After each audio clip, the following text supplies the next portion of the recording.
No está apagado, weón. Ok, buenas tardes. ¿Qué tal?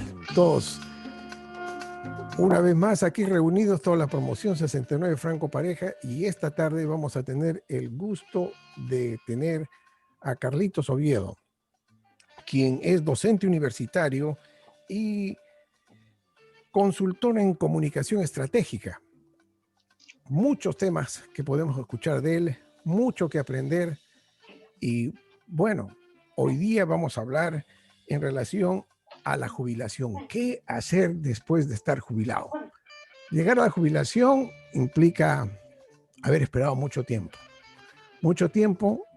en saber cómo utilizar correctamente nuestro tiempo y seguir adelante en las funciones de la vida. Carlos, te dejo la palabra. Bienvenido. Muy bien.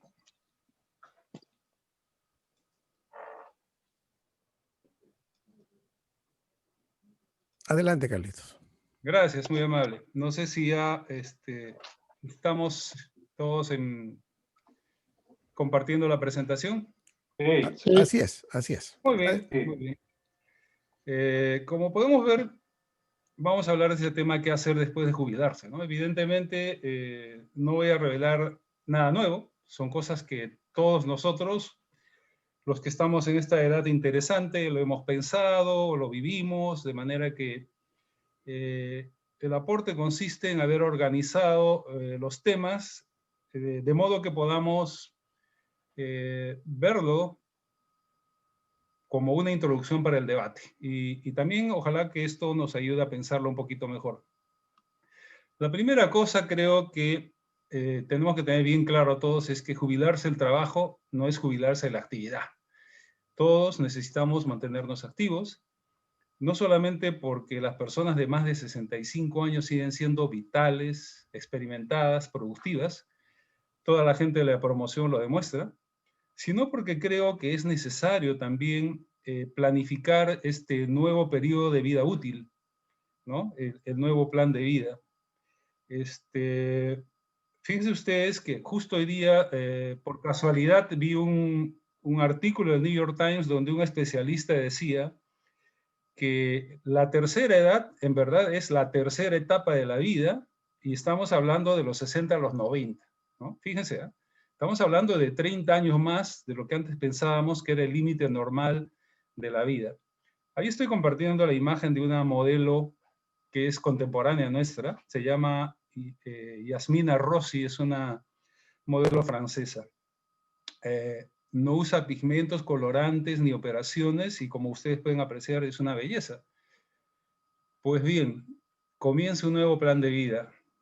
Después de jubilarse, creo que tenemos que pensar qué vamos a hacer en esos próximos 30 años, qué vamos a hacer en esta sobrevida que, por ser las personas que pertenecemos a esta generación, quizás no lo hemos pensado demasiado, ¿no? Muchos de nosotros hemos pensado que íbamos a llegar a los 60, a los 65, pero ahora se nos hace muy factible pensar en los 80 y en los 90 años.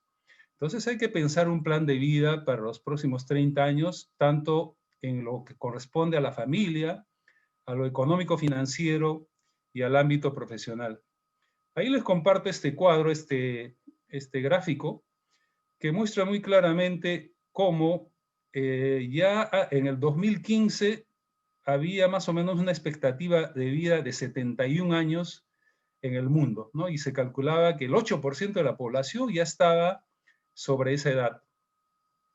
Hoy, en el año 2020, evidentemente ha subido la expectativa de vida, pero pensemos que en 10 años, solamente en 10 años más, aproximadamente 1.000 millones de personas van a tener una expectativa de vida sobre los 74 años. Ese dato creo que es relevante, porque nos hace ver que la gente mayor va a tener una relevancia muy profunda en el mundo futuro. Entonces, dentro de este plan de vida, tenemos que pensar, por ejemplo, en el tema personal, qué hacemos con nuestras actitudes cotidianas, ¿no? Lo primero, creo yo, es que el sano consejo es bajar las revoluciones. Ojo, no queremos decir no hay que hacer nada, hay que caminar despacio, tranquilos. Bajar revoluciones significa ser conscientes que nuestra mente y nuestro cuerpo ya no es el mismo, no somos jóvenes, somos diferentes. Eso significa que tenemos que adecuarnos a las capacidades físicas y mentales que tenemos, y en consecuencia tenemos que tener foco en los momentos más que en todo el tiempo y durante cada instante. Foco en los momentos significa, por ejemplo, qué de bueno voy a hacer hoy día, qué de bueno voy a hacer esta semana, y tratar de vivirlo intensamente, ¿no? Y hay que buscar hábitos saludables, cuerpo y espíritu, aficiones que nos permitan sentirnos bien con nosotros mismos y con el entorno. También es importante en lo personal revalorar las relaciones. A esta edad hemos acumulado no solamente experiencias, sino amigos, contactos, pero llega un momento en que tenemos que escoger el tipo de relaciones. Hace unos minutos, uno de nuestros compañeros nos hablaba con muchísimo entusiasmo de su nieto, ¿verdad? Y creo que todos los abuelos nos damos cuenta que tenemos que escoger las relaciones, tenemos que escoger el tiempo para los nietos, tenemos que escoger el tiempo para las personas que son más cercanas a nosotros mismos. Pero así también tenemos que tomar distancia de los que ya no nos representan un aporte sustancial en nuestro día a día. Y tenemos que sanear las relaciones en el sentido de que no vale la pena cargar la mochila pesada. Es decir, si hemos tenido unas diferencias de criterios, si nos hemos peleado con un amigo, con un vecino, con un familiar, es importante tender puentes y evitar que esa carga, que esa mochila nos vaya contaminando la vida futura. Otro aspecto en la vida personal es el orden y desapego. El orden, las personas que tenemos más de 60 años, evidentemente tenemos un orden, pero es curioso que no nos demos cuenta que nuestro orden no es el orden de los demás, ¿no? Y un poco les planteo este desafío. Pregúntenle o pídanle a cualquiera de la familia, a cualquiera que entre a su casa, a un pariente, le diga, por favor, tráeme el engrapador de mi escritorio, o por favor, tráeme mi taza de café de la cocina. Veamos si lo encuentran. ¿Por qué? Porque nosotros tenemos un orden, pero casi siempre ese orden no es un orden compartido, ¿no? Entonces tenemos que pensar un poco en adecuarnos al orden para que sea compartido. Cuando hablamos de desapego, estamos hablando de que tenemos que tener la capacidad de desprendernos de muchas cosas que en el pasado han sido valiosas para nosotros, pero que no van a ser valiosos para nuestros descendientes o para nuestro entorno, ¿no? Les quisiera dar un ejemplo. Yo leo mucho, pero cuando me mudé de casa la última vez, hace más de un año, tuve que desprenderme de muchos libros y regalé 700 libros. Fue un dolor de corazón, 700 libros. Pero hoy me felicito de haberlo hecho, porque la biblioteca que tengo, acá la pueden ver a mis espaldas, es evidentemente pequeña en comparación con la que tenía, pero es muy funcional, me ayuda a encontrar las cosas que yo quiero, mantengo los libros que necesito o que me agradan permanentemente. Entonces, hay que desapegarse de algunas cosas y de algunos bienes que ya no nos representan mucho valor. Y el último consejo en lo personal es que tenemos que aprender a disfrutar los momentos y planear el disfrute de una manera más organizada. En cuanto a la familia, pocas cosas, ¿no? Planificar la sobrevida. Planificar la sobrevida, por ejemplo, es optimizar la vivienda y el flujo de gasto. Optimizar la vivienda, a algunas personas nos duele mucho, sobre todo a los que somos provincianos, cambiar de casa, ¿no? Porque acá vivieron mis padres, o durante 30 años he vivido en esta casa con mi pareja, con mi familia, acá me entierran, ¿no es cierto? Ese es el pensamiento que usualmente tenemos las personas mayores de 60 años. Sin embargo, mantener una casa grande, que en muchos de los casos tiene 2 pisos, que tiene habitaciones que no las estamos usando, que tiene espacios muy grandes, que hay que prestarle mucha atención en la limpieza, en la seguridad, en la vigilancia de los muros, a veces no resulta conveniente para personas que se van quedando solas en la mayoría de edad. Por tanto, hay que pensar también que si se puede optimizar la vivienda o no. Fíjense, no sé, a propósito, comparto esa imagen, no sé si pueden distinguir. Al fondo hay una escalera y hay esas sillas que son elevadoras, ¿no? Esa es una forma de optimizar la vivienda. Si tu casa es de 2 pisos y no tienes ascensor, pues puedes conseguirte este tipo de silla. ¿Por qué? Porque las personas mayores empezamos a sentir ya los malestares en las rodillas, en los várices, y evidentemente hay que evitar esfuerzos innecesarios. Optimizar la vivienda es pensar cómo hacemos para que nuestra sobrevida sea cada vez más agradable y menos complicada. Algo muy importante también en el plan de vida familiar es organizar el legado. Cuando quiero decir organizar el legado, no solamente me refiero a la parte de la herencia, sino a lo que podríamos llamar la herencia moral, la herencia del ejemplo. Preguntémonos cuáles son los valores que creemos que estamos dejando a nuestra familia. Preguntémonos cómo quisiera ser recordado. ¿Qué es lo que creo que la gente va a comentar cuando yo no esté? ¿No? Eso es parte del legado. Pero por supuesto también es muy importante sanear toda la documentación, hacer una declaratoria de herederos.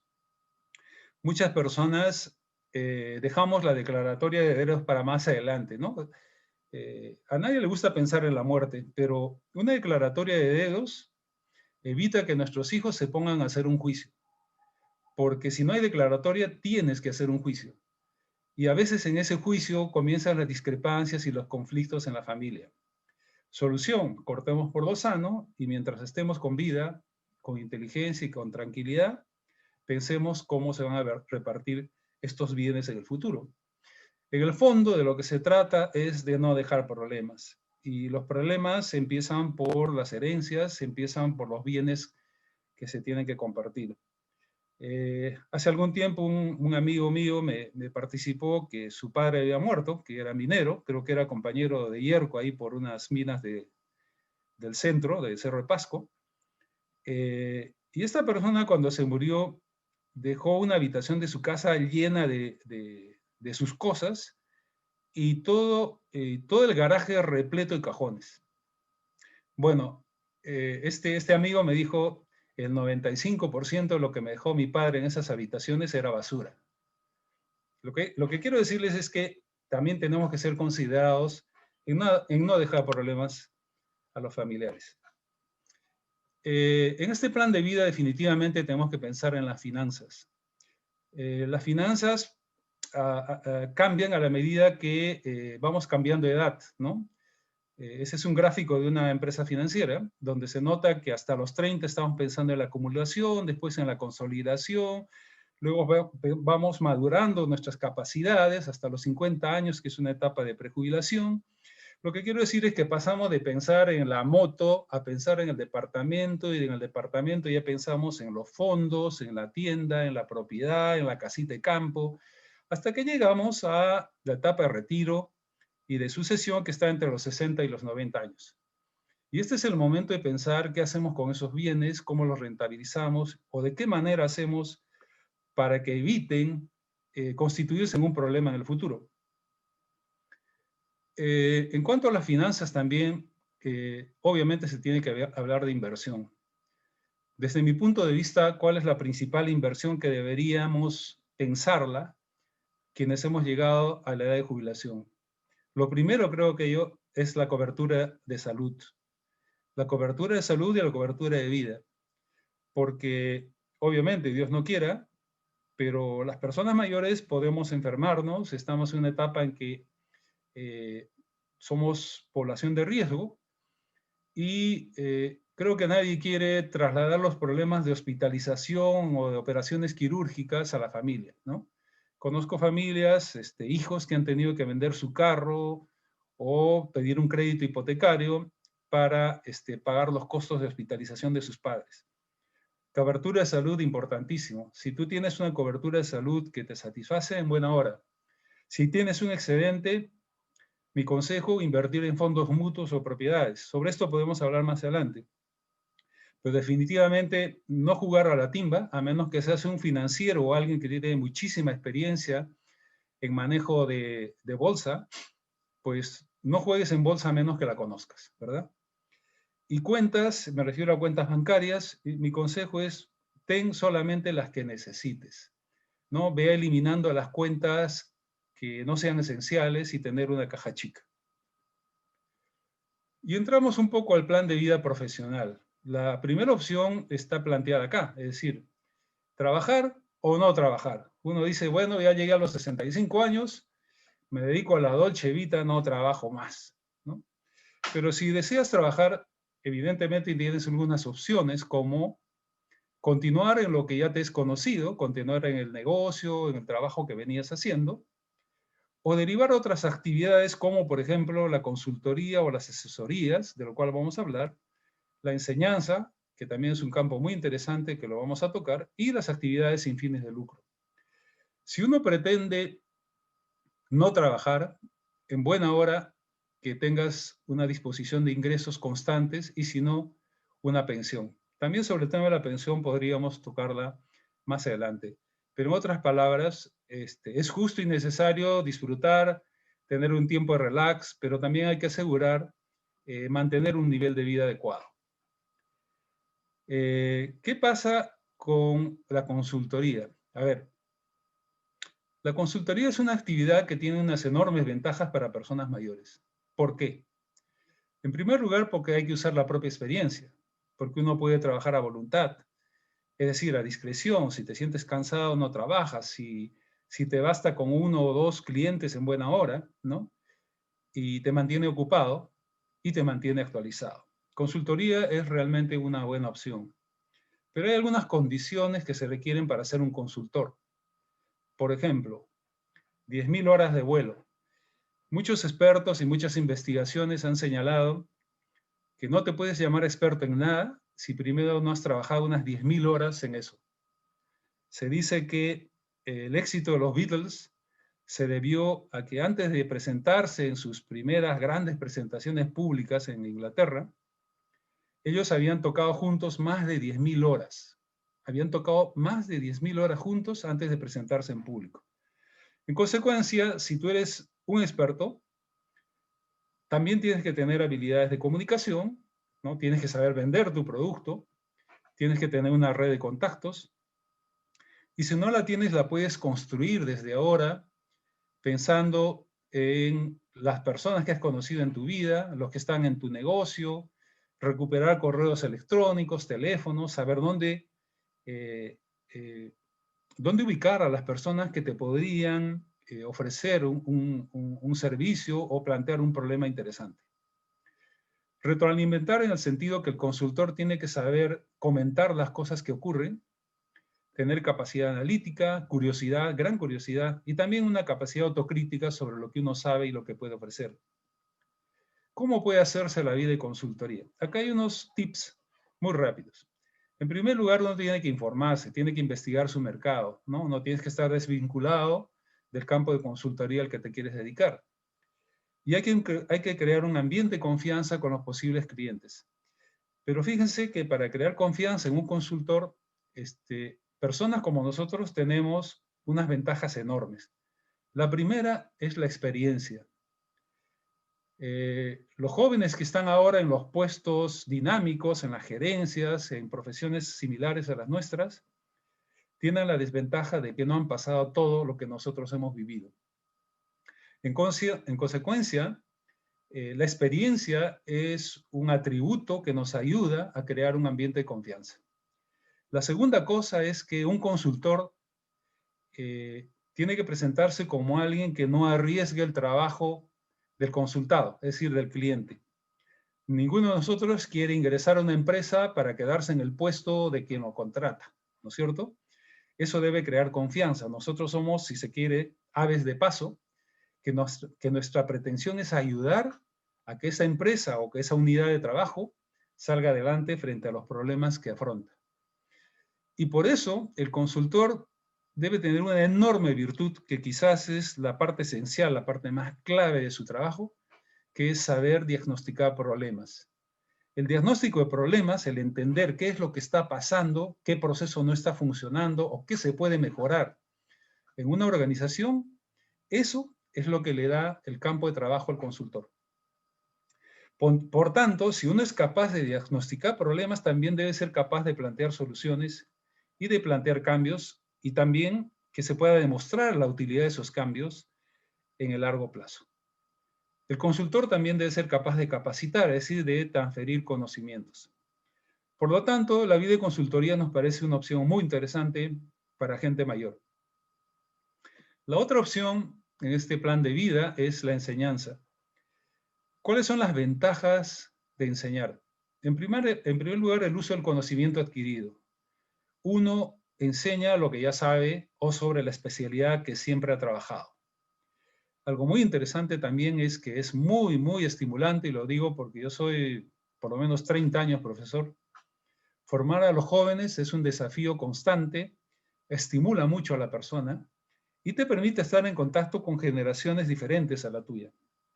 Lo más interesante de la actividad docente es que te desafía la mente, que te permite estar leyendo, aprendiendo, conociendo. Es también una opción a tiempo parcial, uno no tiene que dedicarse todo el tiempo a enseñar. Y además es una actividad que tiene, aún hoy, una actividad de prestigio, es una actividad que tiene cierto estatus. Pues también tiene ciertas condiciones, ¿no es cierto? ¿Qué condiciones se requieren para enseñar? En primer lugar, sistematizar el conocimiento. Alguien me diera, oye, un momentito, ¿qué es eso de sistematizar el conocimiento? No me asustes. Es muy sencillo. Es poner en blanco y negro, en una presentación, o en un artículo, o bajar a mano si quieres, en un trabajo, lo que tú piensas y lo que tú sabes. Sistematizar el conocimiento es, por ejemplo, esta presentación que he preparado exclusivamente para ustedes.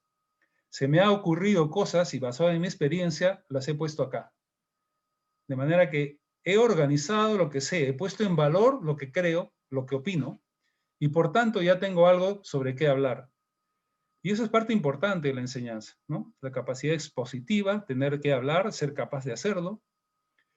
Algo que es una limitante, pero que no es insuperable, son los títulos o grados profesionales. Si uno pretende dictar clases por su cuenta, lo puede hacer, porque afortunadamente el mundo digital nos abre un espacio enorme para dictar cursos sin titulación y sin pertenecer a una institución educativa. Pero puedes trabajar en una institución de menor rango, pero si quieres trabajar en una universidad, evidentemente tienes que tener por lo menos un título de maestría. Ahora la exigencia, afortunadamente en el Perú, está subiendo la valla y tienes que tener un título de magíster para enseñar en la universidad y desarrollar investigación, por cierto. Pero también tienes que cultivarte y, como mencionaba antes, empezar a conocer los medios virtuales. ¿Por qué? Porque después de la pandemia ya nada es lo mismo y la enseñanza cara a cara, que era lo más fácil, lo más rico, va a ser una opción. Y la opción principal definitivamente se está convirtiendo en la educación a distancia, es decir, las clases virtuales. Por tanto, hay que tener la actitud de trabajar este tipo de presentaciones a distancia. Y por cierto, hay que entender la vida académica. ¿Cómo se hace la enseñanza? En primer lugar, uno tiene que dominar los temas, ¿no? Alguien me dirá, pero no sé sobre qué tema puedo hacer. Bueno, pues por ejemplo, nuestro amigo Luchín es ingeniero. Él sabe muchas cosas que son decisivas, por ejemplo, me imagino yo, ¿no? Los asentamientos que tiene que tener un edificio, las bases, las zapatas, ¿no? Para que un edificio no se caiga. El solamente hablar de bases o de zapatas, de repente es una especialidad, yo desconozco. Pero si nuestro amigo Luchín sabe de eso, ya tiene un tema, ¿verdad? Lo que tiene que hacer es que ese tema coincida con lo que está en un programa de enseñanza. En la enseñanza hay que trabajar formatos académicos, ¿no? Uno no se va por la libre, ¿no? Y empieza a dictar como le viene en gana y por la libertad de cátedra dice las cosas que le parecen. No. Eso está bien para un club, para una charla informal. La enseñanza hay que tener cierto rigor, hay que pensar cómo se diseña un sílabo, un plan de académico y un programa de un curso específico. Hay que pensar en la didáctica, es decir, cómo hacemos para que todo aquello que sabemos pueda ser entendible por personas que no están necesariamente a nuestro nivel, no necesariamente culturalmente, sino en etapa de vivencias. Uno de los problemas que tenemos las personas profesionales de mayor edad es que asumimos que los demás saben lo que nosotros sabemos. Ese es un error usual, ¿no? Y también los que estamos metidos en una profesión durante años. ¿No les ha pasado que cuando escuchan a un economista a veces es difícil entenderlo? ¿No les ha pasado que cuando van al médico, el médico les habla en chino? Bueno, es porque a veces están tan acostumbrados a su propio lenguaje, a su propio argot, que olvidan ser didácticos. Como ven ahí, hay que crear confianza. Hay que crear confianza en el alumno. Hay que cumplir horarios y hay que mantenerse actualizado. Para ir cerrando el tema, estas son algunas preguntas que quizás sería útil plantearnos, ¿no? Si yo quiero tener un plan de vida futuro. En primer lugar, ¿cómo me imagino yo, o mi familia, o mi pareja dentro de 5 años? Esto es una pregunta muy usual, pero vale la pena hacerla. Tenemos que imaginarnos a nosotros mismos dentro de algunos años, en el mediano plazo.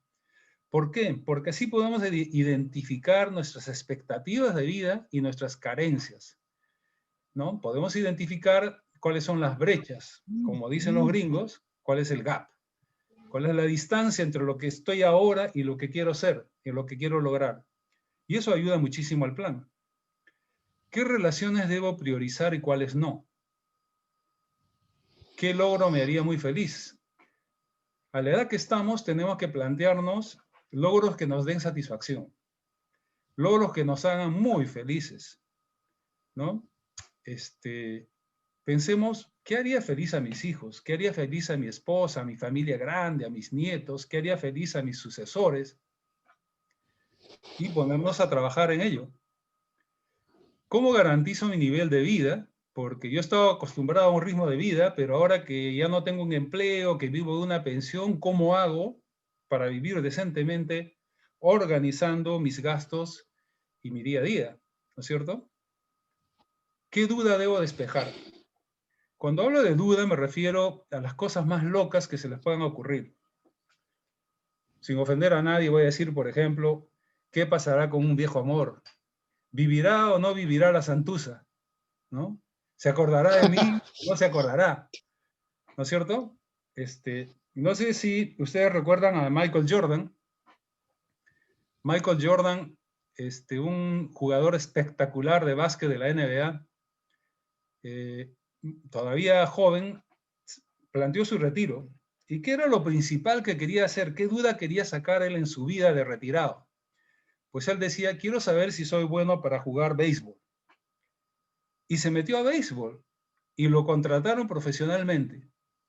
No resultó tan bueno como en el básquet y eso le obligó a regresar al básquet después de haberse retirado. Pero salió de la duda.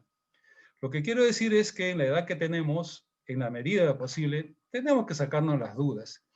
Yo quiero tirarme en parapente algún día, ¿no? Algún día lo voy a hacer. Quiero saber si puedo hacerlo o no puedo hacerlo. Quizás es una locura. Quizás digo, oye, yo siempre he querido pintar al carboncillo. Pues hazlo, planifícalo, pero no te quedes con la duda. Eso es parte interesante de cómo vamos a vivir nuestra vida futura. Pensemos también, ¿qué sería un gran problema para mi familia? ¿Qué pasa si cuando yo no esté, dejo un legado que va a ser complicado? ¿No? ¿Qué podría realmente representar un problema? Y si encontramos ese problema, pensemos la solución y comencemos a trabajar para que eso no mortifique a nadie. Finalmente, ¿cómo me gustaría ser recordado? En la vida hemos pasado muchas vicisitudes, hemos tenido problemas, hemos tenido a veces enemigos, a veces adversarios, pero lo importante es, en los últimos años de mi vida, en mi etapa productiva, donde yo tengo el control de mi vida familiar, personal y profesional, ¿qué quiero hacer para que me recuerden bien? Creo que esa es una pregunta muy válida. Terminando, mis amigos, en resumen, hay que tener un propósito siempre. Llámenle como quieren. Lo pueden llamar plan, lo pueden llamar objetivo, pero deben tener un propósito. Porque si te dejas estar, si no tienes un propósito, te van a venir los achaques y vas a ser un viejo verde amargado, ¿no? Hay que comprometerse con sus actividades. Las mismas acciones que tú planificas hacer, debes pensarlas y debes hacerle seguimiento y debes ponerle la misma pasión como si estuvieras trabajando en una empresa propia. En consecuencia, cada acción tuya debe tener la misma capacidad de gestión como si estuvieras en una empresa. Por supuesto que hay que ser flexible porque nada nos apura y no tenemos las mismas exigencias del pasado, pero no hay que ser dejado porque si tú empiezas a perder el paso, no vas a cumplir con tus objetivos. Y finalmente, y esto es muy importante, hay que gratificarse constantemente. Gratificarse constantemente es, haz las cosas que te den placer, haz las cosas que te den satisfacción, siempre encuentra un momento para ti mismo, para tu hobby, para el disfrute personal, para tu descanso, para tu sueño, para tu traguito, para tus amigos, porque si no lo haces ahora, la pregunta es ¿cuándo? Bueno, y eso es todo. Muchas gracias por vuestra atención. Muchas gracias, Carlitos.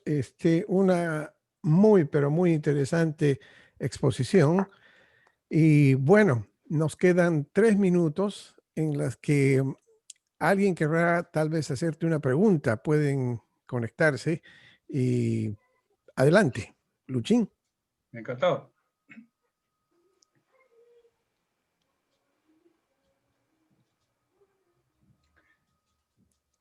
Oquitar.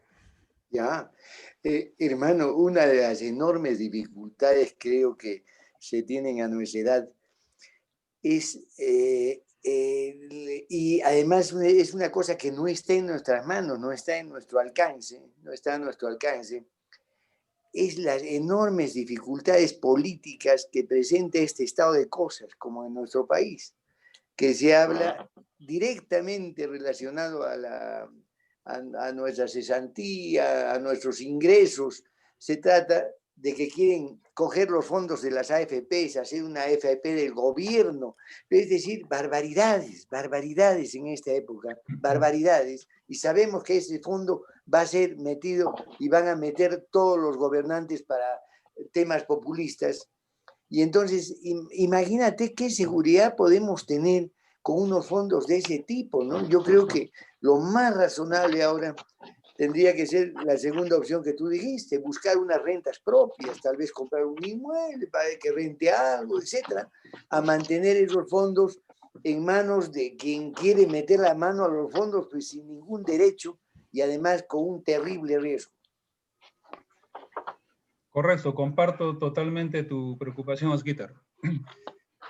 Es preocupante que, sabiendo todos que la institución más odiada en el Perú se llama ONP, la institución más quejada en el Perú se llama ONP, la institución más quebrada en el Perú se llama ONP, y la ONP es una entidad burocrática que es incapaz de decidir bien por los pensionados y es incapaz de crear una pensión mínima razonable para los sobrevivientes.